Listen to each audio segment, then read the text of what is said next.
Ulampang gayeng dorbar thau an Jylla ubap met ba lingdo henne ka khandai tarik unai lur ulapan tip ba Jingtei Pura Jong gayeng dorbar thau an Jylla on Pyrshang men Pyndep no hau Nohprah Jong sunam arajar arpuai ubap met ba lingdo habakran ba kilap thai khubor ulay thu ba Jingtei Jong gayeng dorbar hamodang diang kalaya syat ba ulapan tip ba Jingtei kalapoi kumba sanpho nak sisma Uni ulampang gayeng dorbar ulapan tip ru basian kin sedang no ya Jingtei ki basyapo kum Jingpen biang boarding Jingpen biang bat kiwe ki gam uba met ba ulay thu ru bah kan sengi kaladon ru Jingtei kendu ha ka balai don lang menteri ki kampen resor uba hamlet sondoling chief secretary Jylla MSA rau ki officer na kitanat prepare kum na katanat PWD buildings muda PWD mechanical police department lembat kiwe ki beran benda ha kan kam.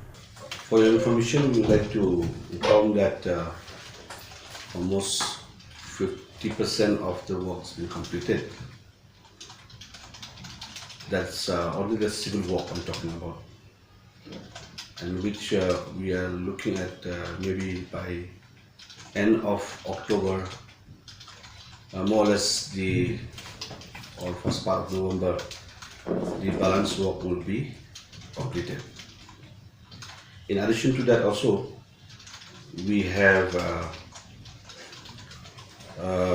there are a lot of other things also which the contractor has to complete, like the electrical, water supply, and other works also.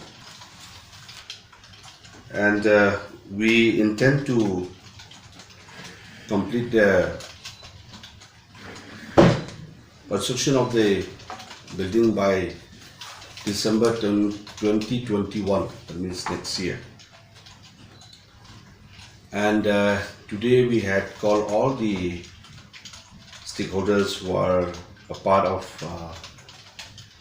this project.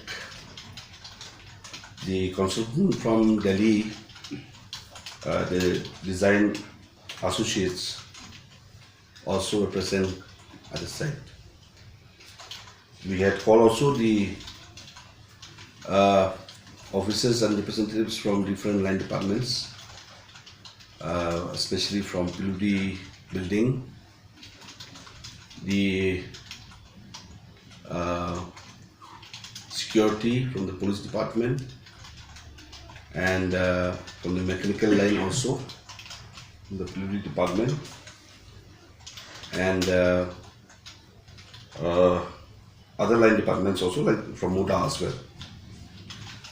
So, so a team from finance also were there, finance and planning were also there, where also they play a very important role with regards to the funding. And today we had we were joined by the Honorable Minister of Urban, Mohammed, and the Chief Secretary, Mr. Rao, where we have discussed in details about the progress of the work. You will compare to the difference from the last inspection that I had done in the month of June, 23rd of June, I think. Now it's first week of September. The progress of work is really fantastic, and which I could see the seriousness of the contractor that to see that how they complete the work on time. This is very challenging. In fact, they have not come to us with excuses. In fact, they have come up with a solution. I should say it that way, because the progress of work is really very good.